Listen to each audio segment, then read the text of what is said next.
James, this one's for you. Hey, welcome back to Everything Fly Fishing. In this week's episode, we're going to show you how to go without a strike indicator. I'm going to show you some fishing techniques that don't use strike indicators, and we're going to take you to the creek and show you some of these techniques.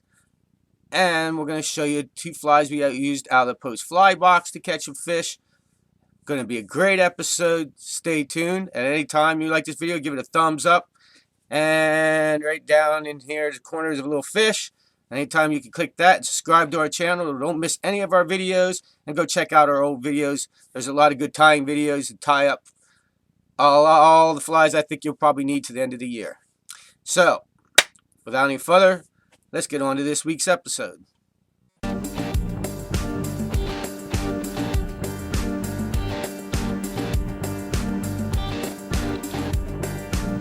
Get a grip on your bad self, learn to love the game. Get on down to the roulette wheel and pray that the end comes and wheels will win its way. Hotels never lie, and the mystery's not the why. Oh no, silk is not the cry. This video is being brought to you by Team Hanging Outdoors. Go check out their videos and go check out the Country Store and Fly Shop in Waterville, PA, where they have you'll find out what's hatching.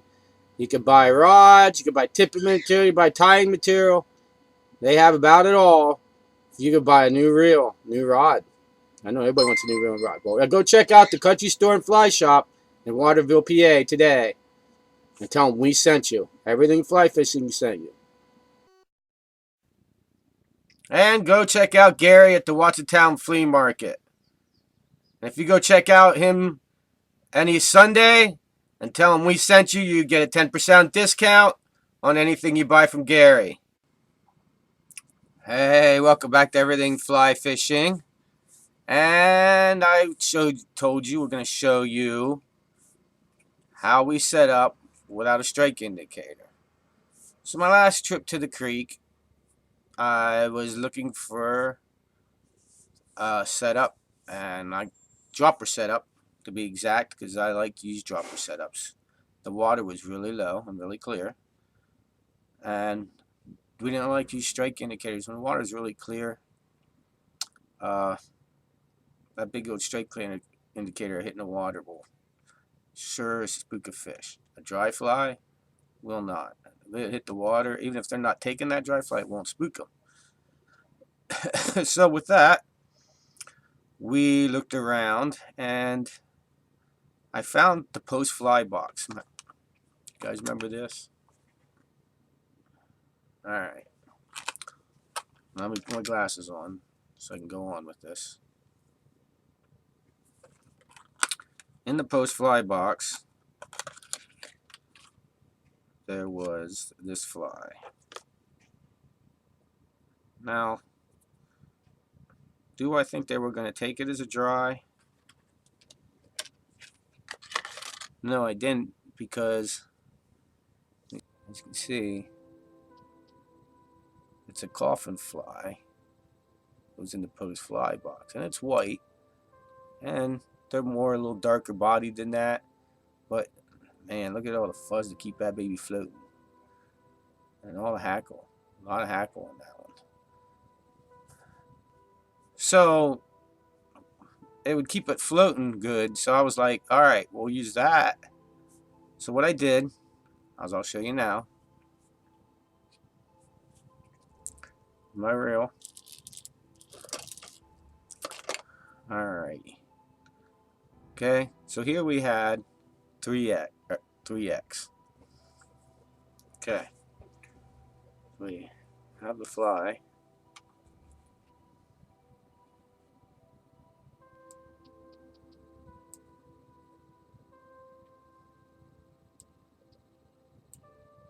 We're going to tie in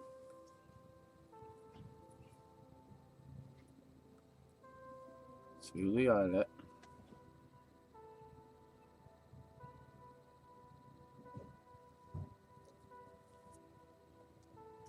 See that? A loop. Now, what you do is going to wrap.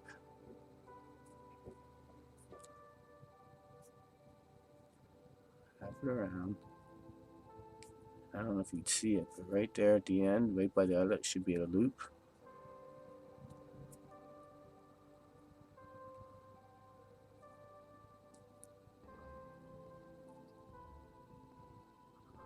Okay, gotta get it.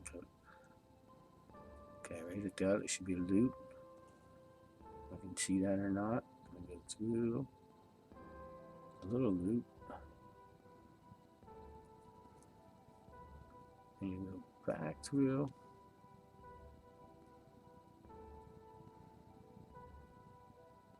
Big loop. Go at it. You know, untang it, and then boom, tight. Well, 3x to your dry fly. So then I took, I don't know if you all new to this, I showed this before, as my spool. So it tells you the tippet sizes inside there. My time on the tippet, I got 0, 1, 2, 3, 4, X. I need to pick up more 5. I ran out. So I probably would have done this on 5 on the smaller stream, but I'm kind of glad I don't. I like 5X and smaller, but you start really going down in pounds that you can handle. And so then I pull out a piece a little bit longer than a foot. Remember, you want to leave enough for your knots. As we came through that little eyelet in the fly, we're going to come up through our line, up under, and tie this line up through.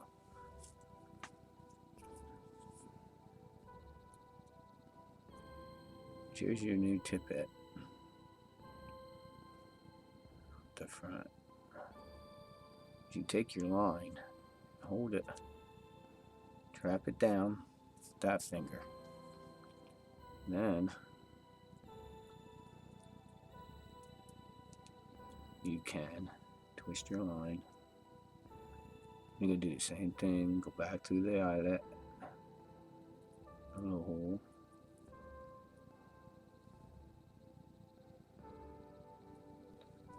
So that it doesn't get twisted in your knot. You don't want the line coming from the end of your tippet line. You don't want to get that tangled up in your line for your dropper fly. So you back through, tie the knot, back through the hole, tie that one on. And of course, you're going to have your little tag in. Clip that off. So now let me show you what you got going on here, people. You got line coming from your reel into a fly into nothing. Okay, so then I decided on using this little guy. You can see it or not, I'm going to show it to you. This was in the box too. This is a little Psycho Prince nymph. Back through the little loop. Pull the tag end up. Back through the big loop. You wrap it around to the little loop, back through, and you have to go back the opposite direction. And you pull tight. So there you have it. I had this exactly how I fished it. This exact dry fly, the coffin fly. What I like to do then is to kind of set it up I go to cast. Set my line. And set up with the dropper there. It comes out. So you can see, show you, you got your line coming, this line's coming from your rod. You tied your fly on, you went back through with that, and then about a foot, mine is almost exactly a foot. You got your little psycho prints. And this will work in really low water, or really clear water.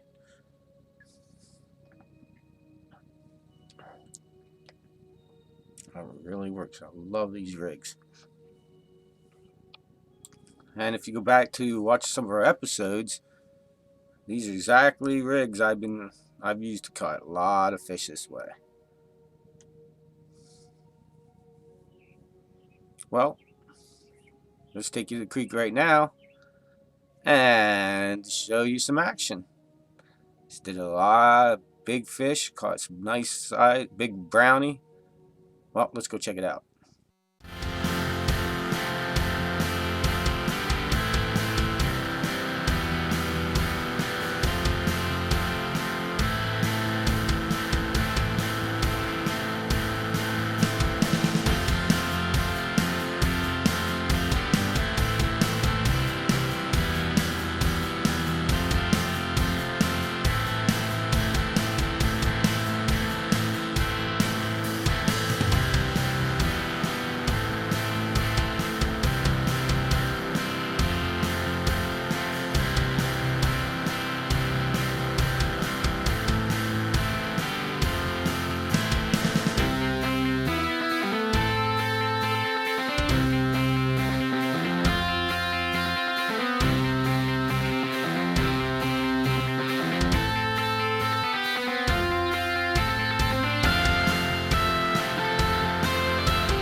the other day when I was fishing this water, I noticed at the front end of the pool it was deeper. Back where we fished so far, it's been pretty shallow water. So all I did is cut that dry fly off, and I did a barrel loop.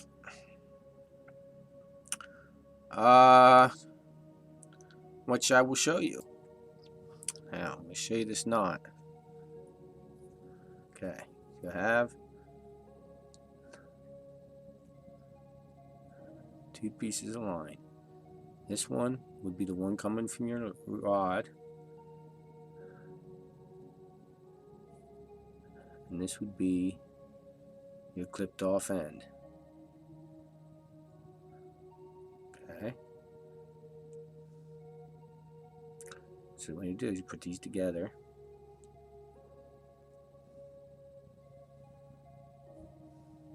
Okay. Take the 2 ends, put them together. Then you take and you make a loop. See the loop? Okay, and you take this tag end with your piece gonna go, you're tying back on. This had the fly on it when I did it the other day. And this piece is coming to you from your rod. Take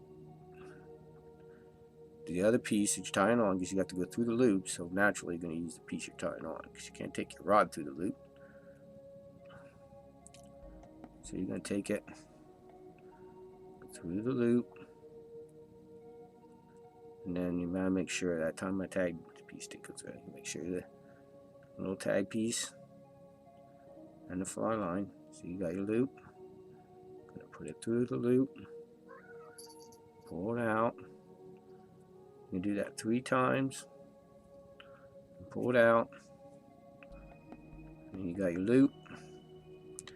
You got 2 tag ends there and there. And you're gonna wet it. Just pull that loop. Now you go back, and you can totally, especially that little teeny prince nymph, you could put it right through that loop. So I didn't even have to cut my wet fly off. I just had to cut the dry off, cut the tag. And this is the one that I use to build all my leaders. Ever since I watched a video on tighter knots, it's way easier to tie. See how quick I did that? I tied up my whole leader like that. And I've never had that knot fail. So I tied my nymph back on that way, just stuck the nymph through the loop, tied it back on, set my strike indicator, and I was back to fishing. So let's go back to fishing.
Now for the last couple of videos, the first one, the water was really shallow here, and it was only about 1 foot deep, and I didn't have the dry already tied, so I fished without a dry.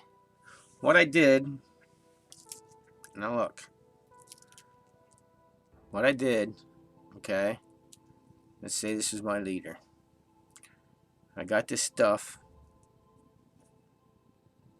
Hit that fly flame. What this is a silicone.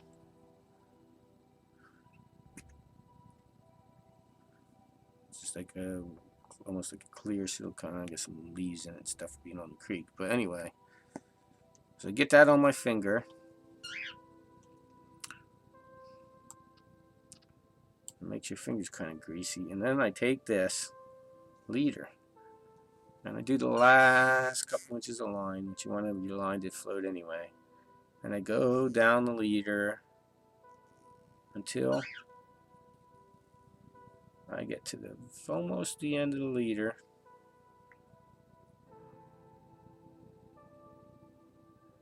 And then till I got, oh, let's say about a foot. So this float, this ain't on. I make sure that's well coated, all except for the end, a foot. Then I tie my nymph on the end of there, and the leader, and it's all kind of messed up from the earlier video. And I tie my fly on there. And I just cast it out. And you have to understand one thing. I could see the fish, and I could see my fly. The water's only yay deep. And this is a really good way that if you don't have a dry tide on and you get to a hole and there's a really shallow hole, you just take the strike indicator off, or you're just fishing a deep pool and you don't have a dropper rig, and just watch for the fish. And if you're seeing this next video, you won't see anything change.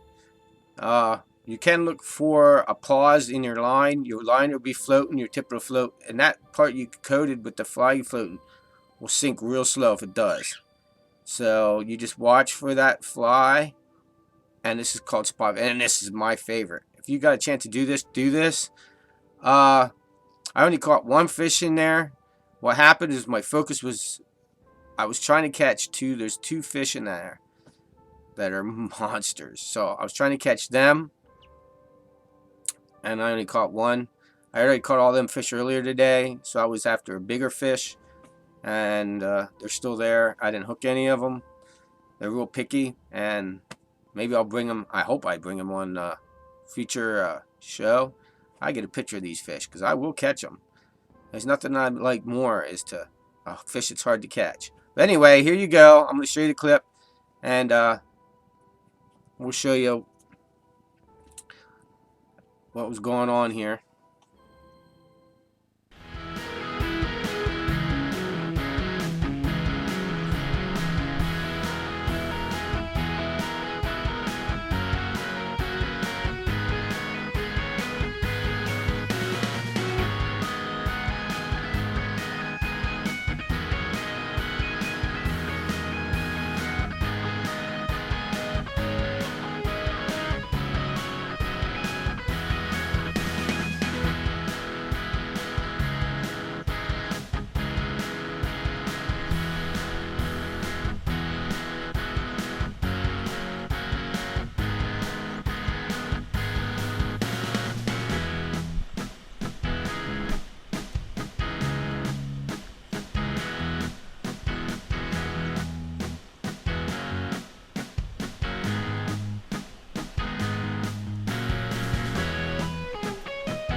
Alright, now the very end, there's a little short clip here at the end where me and Tracy went fishing. I think I have to get Tracy out in the pond with sunfish. She's been missing a lot of fish. So we got to get her out to practice hook set, maybe on some sunfish on a pond or something. Maybe she just catch her groove, I don't know. But I let her have the hole first, and there was 3 fish rising, and she hook set them all and scared them all. But she's still rocking. She knows what to tie on, and she's getting them. She's just got to set the hook better. But she'll get better and better. So here's a little clip of us, me and Trace. Enjoy the clip. Whoa, thanks close to my face.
much time to it.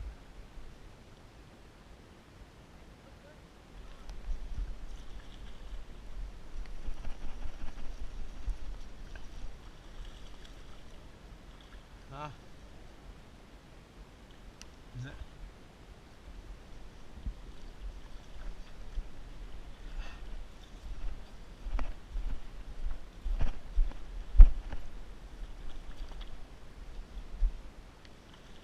Nice healthy fish.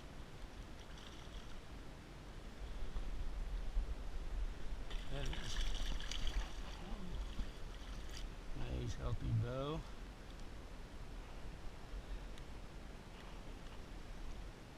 Good to go, baby.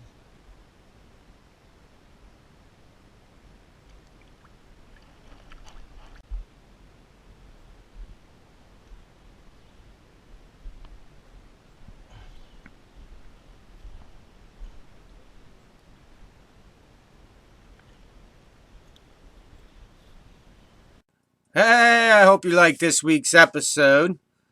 We had a lot of fun fishing this week. Had a lot of action. A couple of videos we missed for you is we caught some drakes on Penn's Creek. And there I had a problem setting the hook on one big rainbow that I missed. Had on for about 2 seconds. And these things happen, as everybody knows, who fly fishes, they get off. And I call that quick release, and I had a lot of them this week too. And so I hope you enjoyed that. Tracy didn't get out much with us this week. It's hard for her to work and then get out after work. It's easier for me to do it. Because, I don't know. I've just been doing it for a long time, I guess. But, I hope you enjoyed that. And, we like showing you the line setup and then showing you fish that we caught with the exact flies we used. It was really nice. I like doing that because it's like, here, exactly what I used, and here's the results it had. I love bringing them episodes to you when I can say, hey, can't dispute that I tied it that way. That's how I did it, and I caught fish. You know, it works. So try this in your local creek. Drop that strike indicator if you haven't yet. And there's other ways to fish without strike indicators. There's Euro nymphing or straight line nymphing. We'll bring that in future episodes. And some of the flies that they use for that. We tied one a while back called the Waltz's Worm. That one's a good Euro nymphing. Well, anyway, that's for future episodes. Thank you for watching this episode. Hey, thank you for watching our video all the way to the end, where you can watch our time videos, our fishing episodes, and our new weekly show episodes. Subscribe. And thank you all. Keep your lines wet, out of trees, and only give them fish a sore lip.